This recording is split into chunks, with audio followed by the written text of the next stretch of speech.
जय हिंद मेरे प्यारे साथियों, कैसे हैं आप सभी। आशा करते हैं आप सभी अच्छे होंगे और आपकी पढ़ाई भी एकदम अच्छे तरीके से चल रही होगी। साथियों, आज का जो हमारा टॉपिक होने वाला है वो झारखंड पुलिस कांस्टेबल 2024 में जो हिंदी का पेपर नंबर 2 पूछा जाता है उसी का प्रैक्टिस सेट नंबर साथियों 22 है।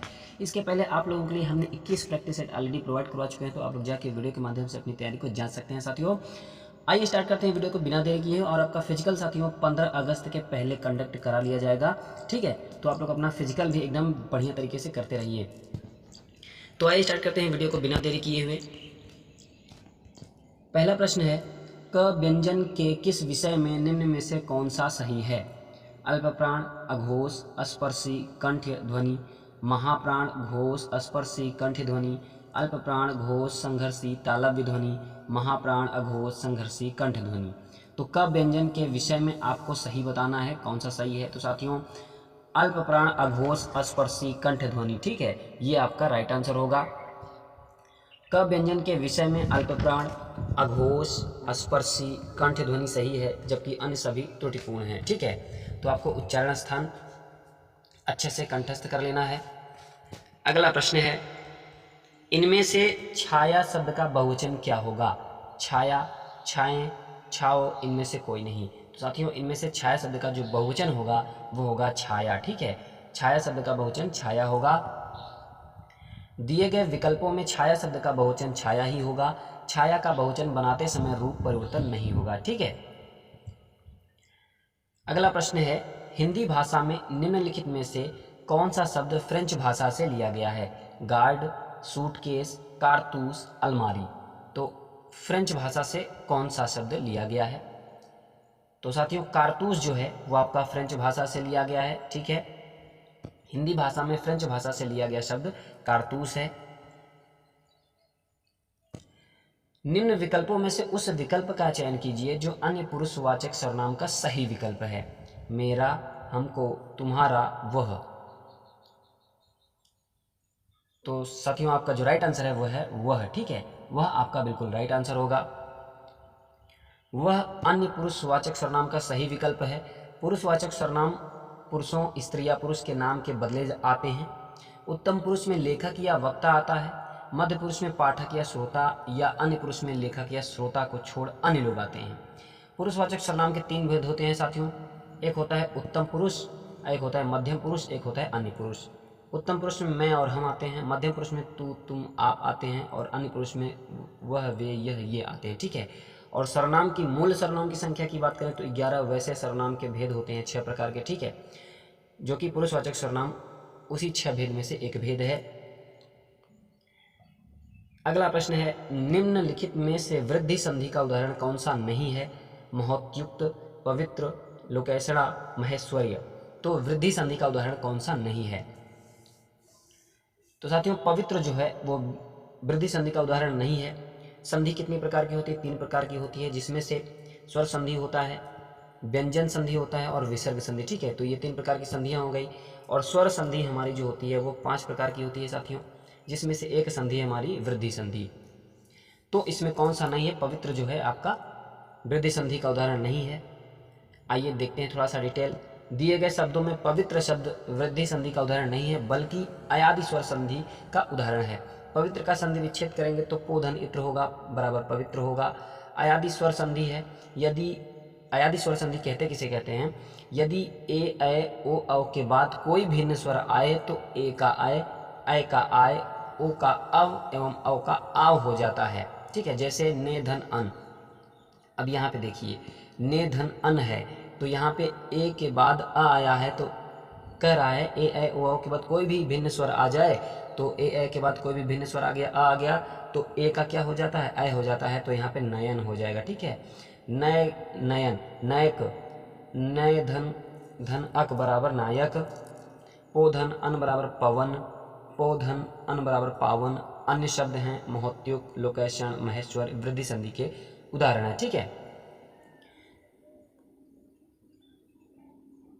अगला प्रश्न है, इन नामों में से एक की वर्तनी अशुद्ध है। कौशल्या, मैथिली शरणगुप्त, मेघनाथ, राहुल सांकृत्यायन। तो इन नामों में से एक की वर्तनी अशुद्ध है, वो आपको बताना है।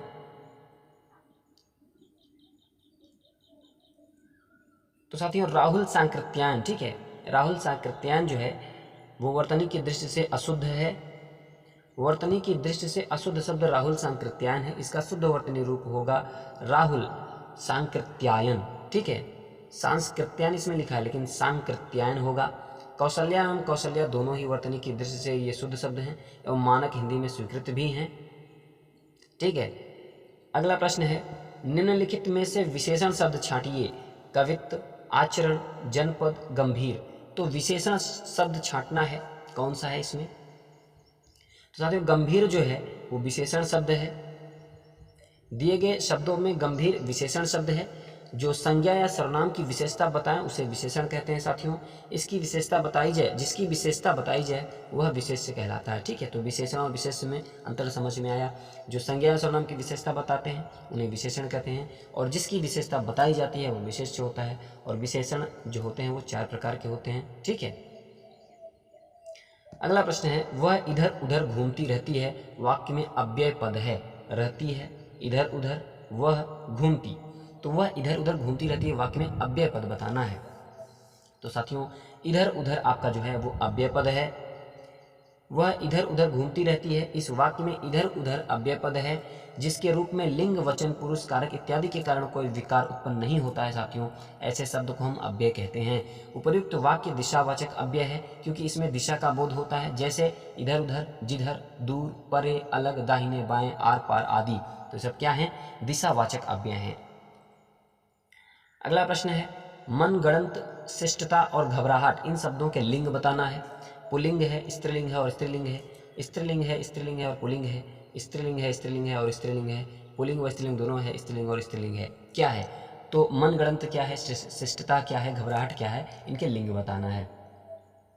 तो साथियों पुल्लिंग व स्त्रीलिंग दोनों स्त्रीलिंग और स्त्रीलिंग है, माने मनगढ़ंत जो है आपका उभयलिंग में आएगा, पुल्लिंग भी है, स्त्रीलिंग भी है, और शिष्टता आपका स्त्रीलिंग में आएगा और घबराहट भी आपका स्त्रीलिंग में आएगा। ठीक है, मनगढ़ंत, शिष्टता और घबराहट तीनों शब्द क्रमशः पुल्लिंग व स्त्रीलिंग दोनों हैं। मनगढ़ंत जो है और शिष्टता आपका स्त्रीलिंग है और घबराहट भी आपका स्त्रीलिंग है। ठीक है, अगला प्रश्न है ऋण मुक्त में कौन सा समास है? करण तत्पुरुष समास, अपादान तत्पुरुष समास, अधिकरण तत्पुरुष समास और संप्रदान तत्पुरुष समास। ऋण मुक्त में कौन सा समास है साथियों? तो यहाँ पे अपादान तत्पुरुष समास है। ठीक है, अपादान तत्पुरुष समास है क्योंकि यहाँ पे ऋण से मुक्त हो रहा है, तो ऋण से अलग हो गया ना, मुक्त होना माने ऋण से अलग हो गया, तो यहाँ पे अलगाव का बोध हो रहा है, तो यहाँ पे कौन सा समास होगा? अपादान तत्पुरुष समास होगा। ठीक है, ऋण मुक्त में अपादान तत्पुरुष है। अपादान तत्पुरुष माने पंचमी तत्पुरुष में अपादान कारक की विभक्ति से अलग होने का भाव लुप्त हो जाता है, जैसे ऋण से मुक्त ऋण मुक्त हुआ, धन से हीन धनहीन होता है, पथ से भ्रष्ट पथ भ्रष्ट होता है। ठीक है, तो यहाँ पे अपादान होगा। निम्नलिखित में से किस विकल्प के सभी शब्दों में अनुपसर्ग नहीं है? अनुदात्त, अनुवर, अनुर्वर, अन्वय, अनुशासन, अन्वेषण, अनुभव, अनुराग, अनुचर। तो किस विकल्प के सभी शब्दों में अनुपसर्ग नहीं है? तो साथियों अनुदात्त और अनुर्वर में अनुपसर्ग नहीं है।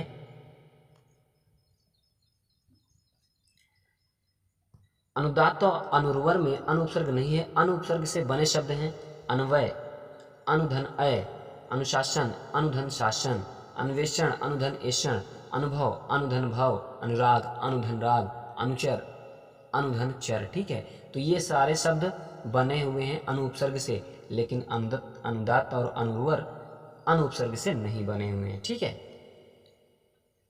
अगला प्रश्न है मोहन ने पढ़ा है, यह वाक्य संदिग्ध भूतकाल में होता है। मोहन ने पढ़ा, मोहन ने पढ़ा होगा, मोहन ने पढ़ रहा था, मोहन ने पढ़ा था। तो मोहन ने पढ़ा है यह वाक्य संदिग्ध भूतकाल में होता है। संदिग्ध भूतकाल में आपको चेंज करना है, क्या होगा? तो साथियों मोहन ने पढ़ा होगा, ये होगा आपका संदिग्ध भूतकाल में कन्वर्ट। ठीक है, मोहन ने पढ़ा है इस वाक्य का संदिग्ध भूतकाल में वाक्य इस प्रकार होगा, मोहन ने पढ़ा होगा। शेष अन्य तीनों वाक्य संगत नहीं है। अगला प्रश्न है निम्नलिखित वाक्यांशों के लिए एक शब्द में से कौन सा सुमेलित नहीं है? जो वर्णन के बाहर है वर्णनातीत, जो देखा नहीं जा सकता अदृश्य, जो आमिष नहीं खाता सामिष, जो पहरा देता है प्रहरी। तो कौन सा सुमेलित नहीं है साथियों? जो आमिष नहीं खाता सामिष कहते हैं क्या? तो ये आपका सुमेलित नहीं है। जो आमिष माने मांस नहीं खाता उसे सामिष वाक्यांशों के लिए एक शब्द में यह सुमेलित नहीं है, क्योंकि सामिष एवं आमिष दोनों ही शब्दों का अर्थ जो मांस खाता है, शेष वाक्यांश सही सुमेलित नहीं है। साथियों सामिष और आमिष दोनों ही शब्दों का अर्थ है जो मांस खाता है, ठीक है। तो इसलिए यह आपका बिल्कुल अशुद्ध है।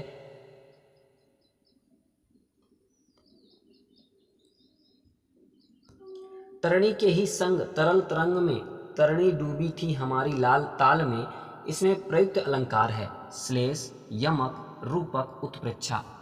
तरणी के ही संग तरल तरंग में तरणी डूबी थी हमारी ताल में, इसमें प्रयुक्त अलंकार है।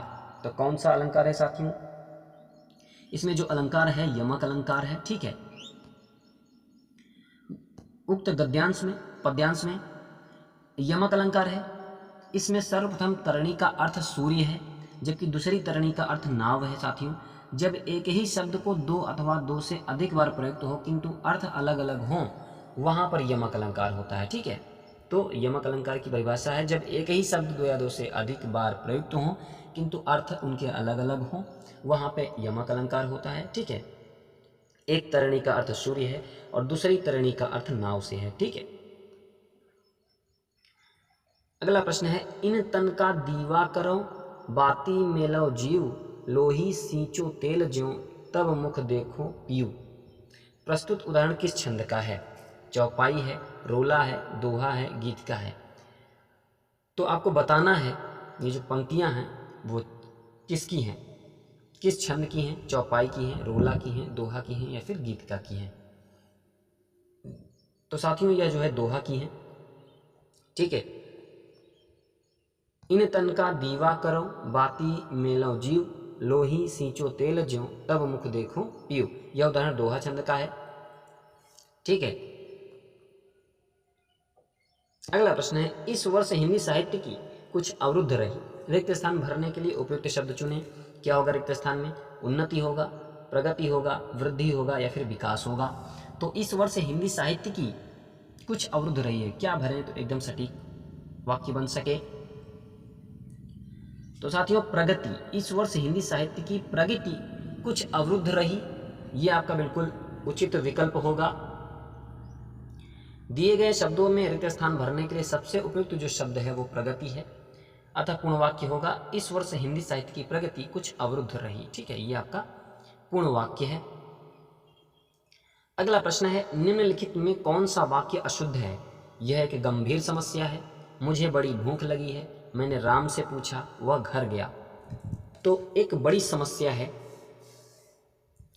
कौन सा वाक्य अशुद्ध है साथियों? तो मुझे बड़ी भूख लगी है, यह आपका वाक्य अशुद्ध है। वाक्य मुझे बड़ी भूख लगी है व्याकरण की दृष्टि से अशुद्ध है। यहाँ पर बड़ी के स्थान पर बहुत शब्द का प्रयोग होगा, अतः वाक्य बनेगा मुझे बहुत भूख लगी है, ठीक है।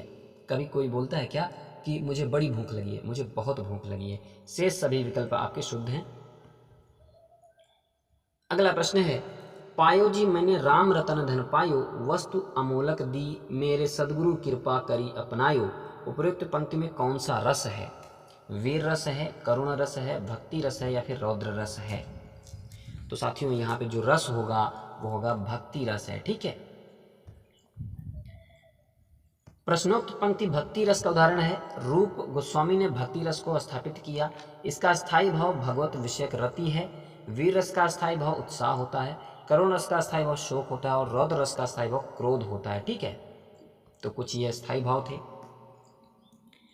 अगला प्रश्न है, निम्नलिखित विकल्पों में इच्छावाचक वाक्य का सही विकल्प चुनिए। मैंने सुना है कि वह अस्वस्थ था, भगवान करे तुम परीक्षा में अच्छे अंक लाओ, भारत एक देश है, वह इस योग्य नहीं है कि सेना में भर्ती हो। तो आपको इच्छावाचक वाक्य का सही विकल्प चुनना है। तो साथियों आपका जो राइट आंसर है वो है भगवान करे तुम परीक्षा में अच्छे अंक लाओ। ये इच्छावाचक वाक्य का उदाहरण है। जिन वाक्यों से इच्छा, आशा, शुभकामना या आशीर्वाद का बोध होता है उन्हें इच्छावाचक वाक्य कहते हैं, जैसे तुम अपने कार्य में सफल रहो। ठीक है। अगला प्रश्न है, दिए गए शब्द युग्म का सही शब्द युग्म ज्ञात कीजिए। इंदु, इंदुर का क्या अर्थ होगा? समाप्ति चंद्रमा, कृतज्ञता आशा, चंद्रमा चूहा, आज्ञा या फिर चूहा। तो साथियों आपका जो राइट आंसर बनेगा वो है चंद्रमा चूहा। ठीक है। एक इंदु का अर्थ होता है चंद्रमा और इंदुर का अर्थ होता है चूहा। ठीक है। दिए गए शब्द युग्म इंदु, इंदुर में इंदु का अर्थ चंद्रमा है और इंदुर का अर्थ जो है वो चूहा से है।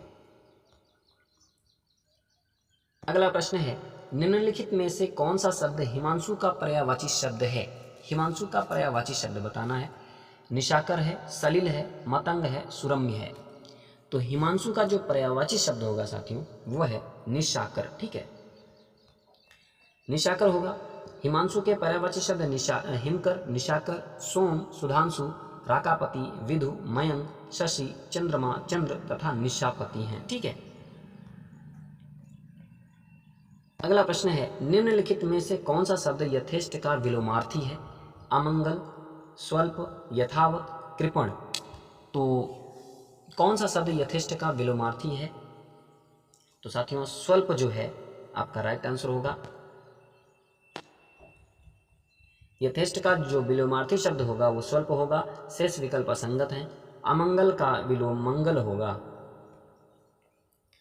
अगला प्रश्न है, मोहन पिताजी को पत्र लिख रहा है, वाक्य में क्रिया का भेद प्रयुक्त हुआ है, रिक्त स्थान के लिए उचित विकल्प कौन सा है? प्रेरणार्थक है, नाम धातु है, अकर्मक है, सकर्मक है।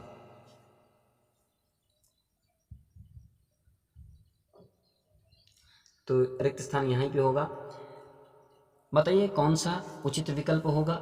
मोहन पिताजी को पत्र लिख रहा है, वाक्य में क्रिया का भेद प्रयुक्त हुआ है, कौन सा भेद प्रयुक्त हुआ है?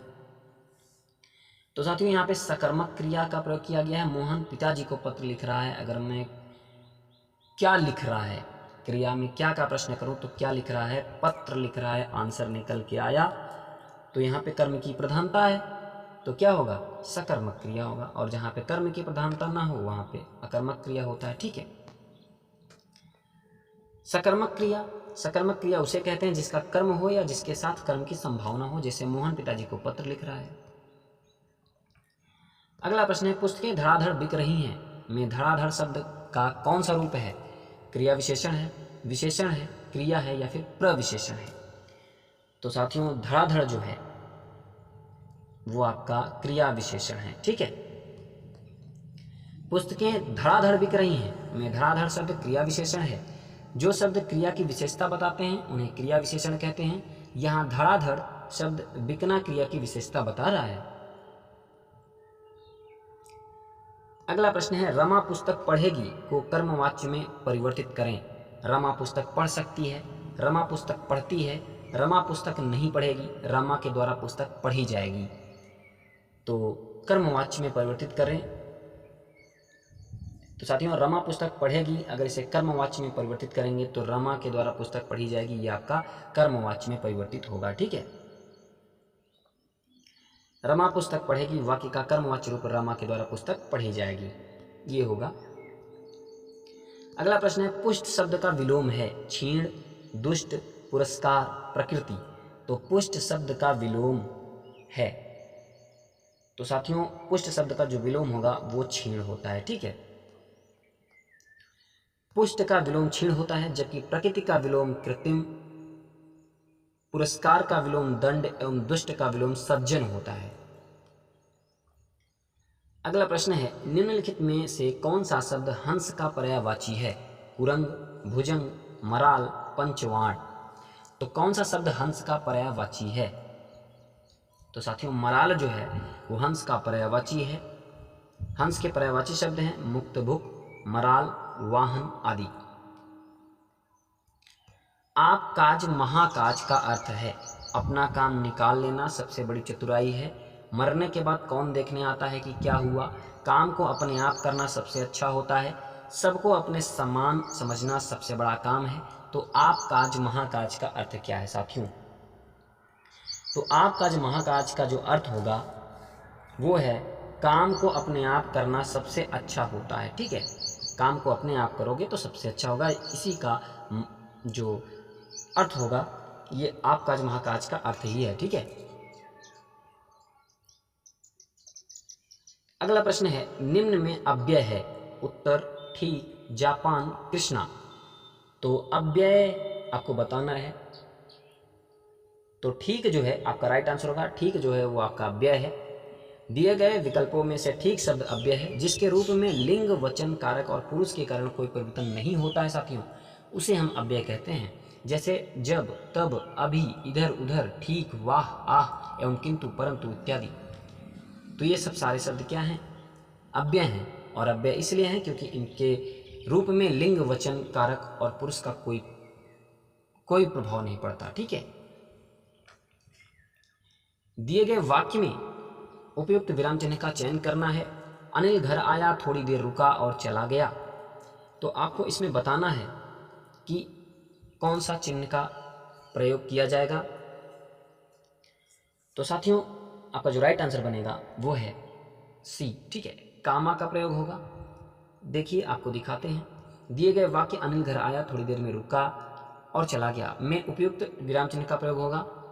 शुद्ध वाक्य देखिए इस प्रकार होगा, अनिल घर आया, उसके बाद फिर रुका, थोड़ा यहाँ पे कामा लगेगा, उसको थोड़ी देर रुका और चला गया। तो ये आपका कामा सहित शुद्ध रूप होगा। अगला प्रश्न है, शुद्ध रूप कौन सा है? तादात्म्य, तादात्म्य, तादात्म्य, तथात्मक। तो शुद्ध रूप कौन सा है? तो तादात्म्य ये आपका बिल्कुल शुद्ध रूप है। दिए गए विकल्पों में तादात्म्य शुद्ध शब्द है, अन्य शब्द त्रुटिपूर्ण है। विशेषण शब्द नहीं है। लजीला, लांछन, लाडला और लापता। तो आपको बताना है विशेषण शब्द नहीं है। तो लांछन जो है वो विशेषण शब्द नहीं है। संज्ञा अथवा सर्वनाम की विशेषता बताने वाले शब्द क्या होते हैं साथियों? विशेषण होते हैं। और विशेषण के प्रयोग से जिस संज्ञा अथवा सर्वनाम का गुण अथवा धर्म प्रकट होता है उसे विशेष्य कहते हैं। ठीक है, प्रश्न का संदर्भ में लजीला, लाडला और लापता विशेषण है जबकि लांछन विशेष्य है। ठीक है, तो विशेष्य आपका लांछन ही होगा।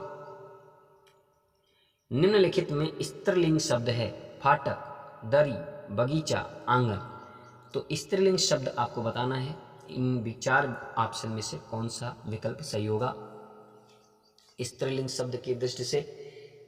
तो साथियों, आपका जो राइट आंसर है वो है दरी। दरी आपका स्त्रीलिंग शब्द है।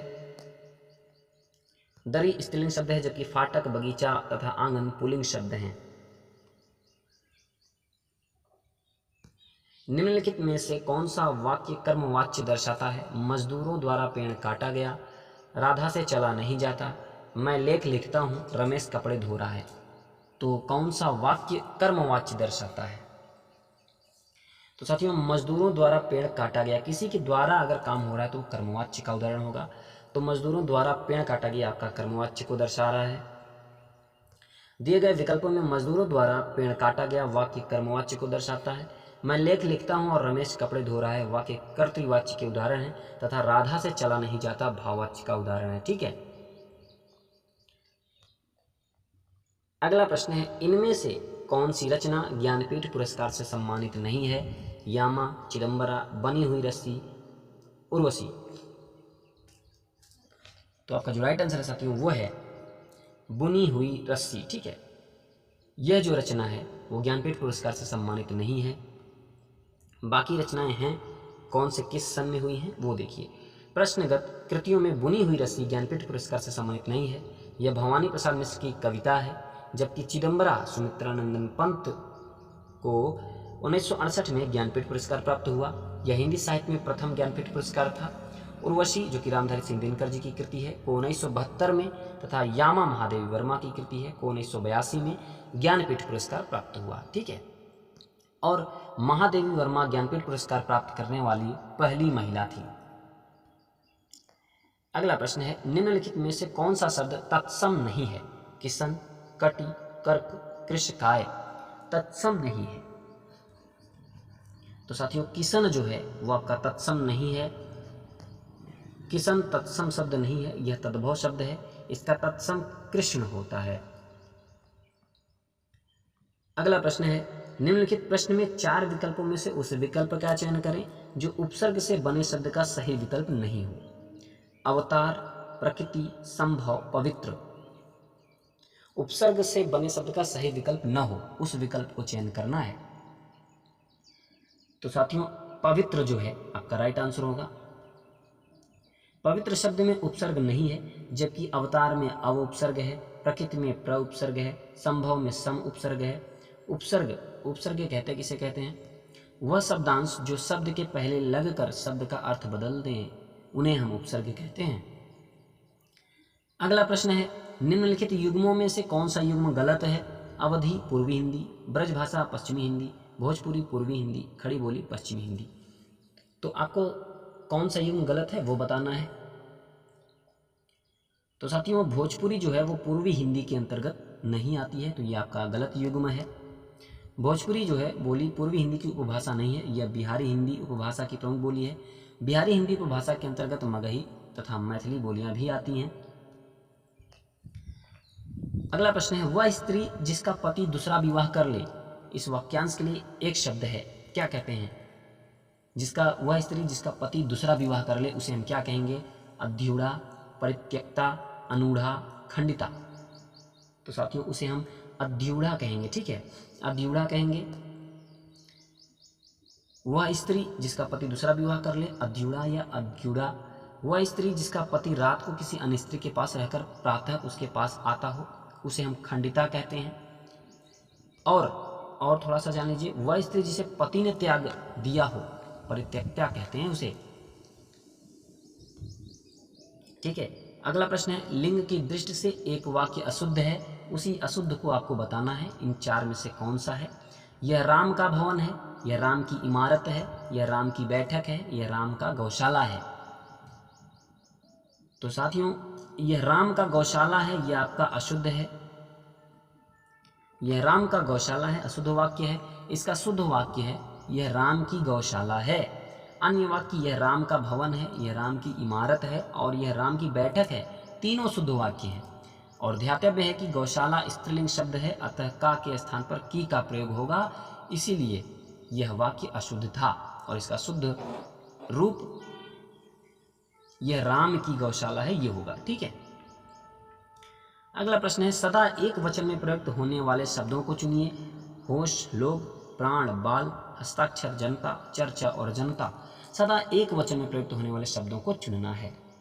तो साथियों, चर्चा और जनता जो है वो सदा एक वचन में प्रयुक्त होने वाले शब्द हैं।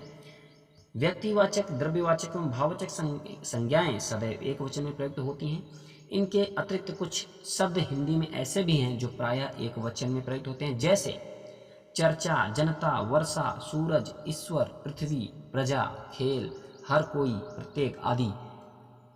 तो ये सब सदा एक वचन में प्रयुक्त होने वाले शब्द हैं, अतः विकल्प साथियों आपका डी सही होगा। अगला प्रश्न है, मेरे दोस्त के लिए चाय लाइए। इस वाक्य में कौन सा कारक है?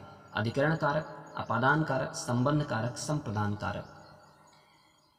तो साथियों, मेरे दोस्त के लिए चाय लाइए के लिए जो है, के लिए वो संप्रदान कारक का उदाहरण है, ठीक है। मेरे दोस्त के लिए चाय लाइए में संप्रदान कारक है, जिसके लिए कोई कार्य किया जाए उसे संप्रदान कारक कहते हैं। जैसे गुरु जी को फल दो। अगला प्रश्न है, भाववाचक संज्ञा का उदाहरण नहीं है। लघुता, आलस्य, पर्वत, सजावट। तो भाववाचक संज्ञा का उदाहरण नहीं है, वो बताना है। तो साथियों, पर्वत जो है वो भाववाचक संज्ञा का उदाहरण नहीं है। पर्वत जो है वो जातिवाचक संज्ञा का उदाहरण है। अन्य विकल्प में भाववाचक संज्ञा है।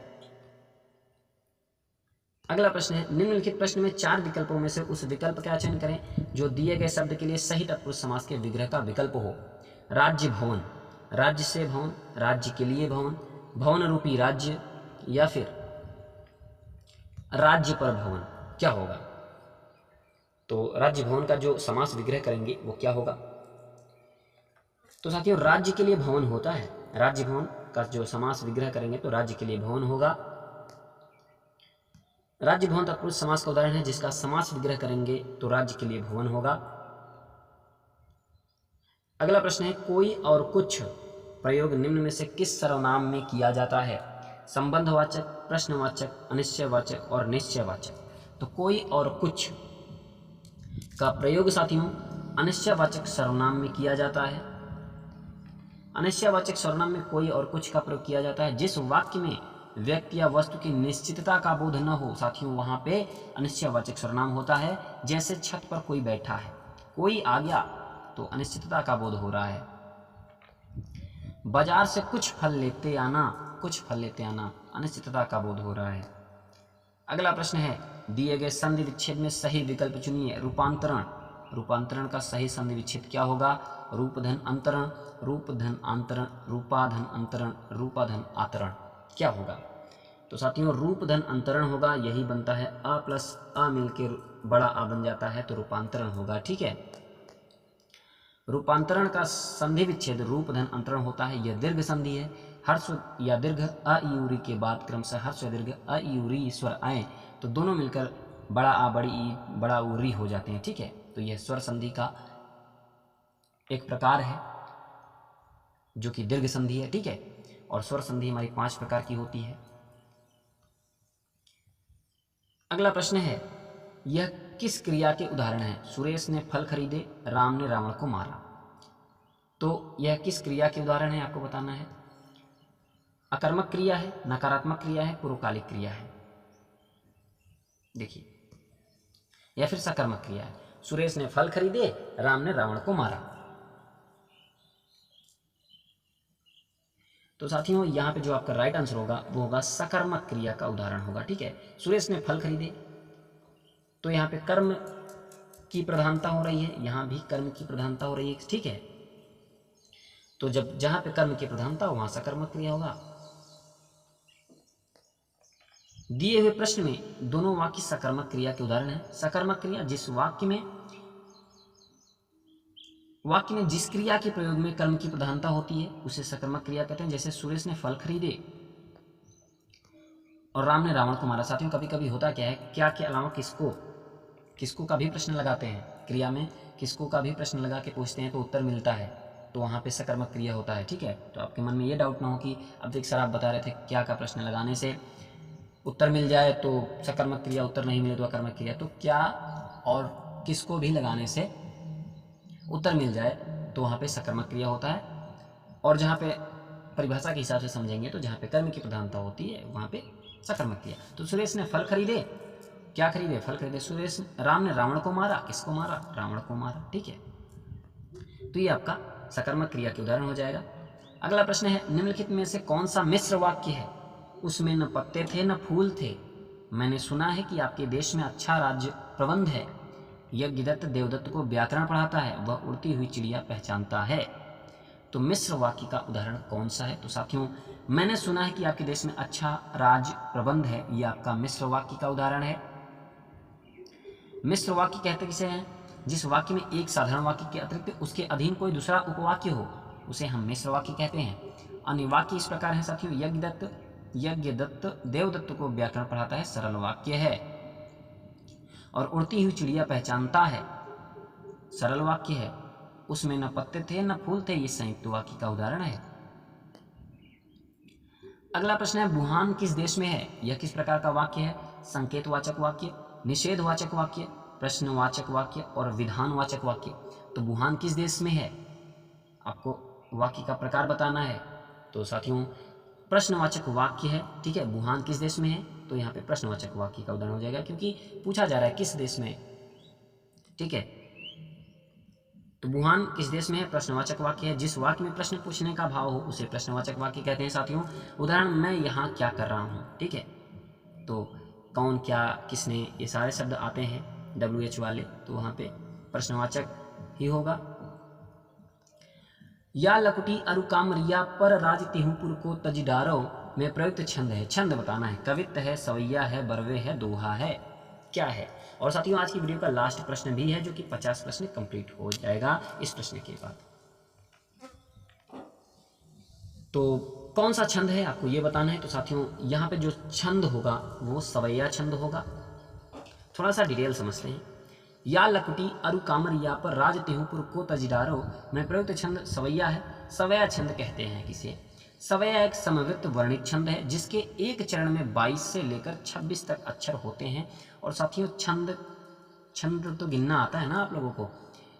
अगर दीर्घ है तो उसमें 2 गिना जाता है इस तरीके से, और अगर हर्स्व है तो उसमें 1 गिना जाता है। ठीक है, तो इस तरीके से 22 से लेकर 26 तक अक्षर होते हैं जिसके एक चरण में। ठीक है, सवय छंद की मैं बात करूं।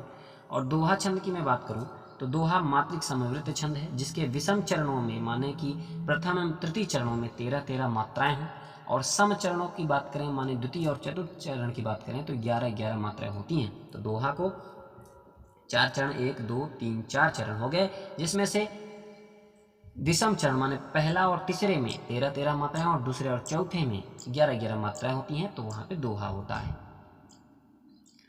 और बरवे छंद कहते किसे हैं? बरवे भी मात्रिक अर्धसम छंद है जिसके विषम चरणों में 12-12 तथा सम चरणों में 7-7 मात्राएं होती हैं।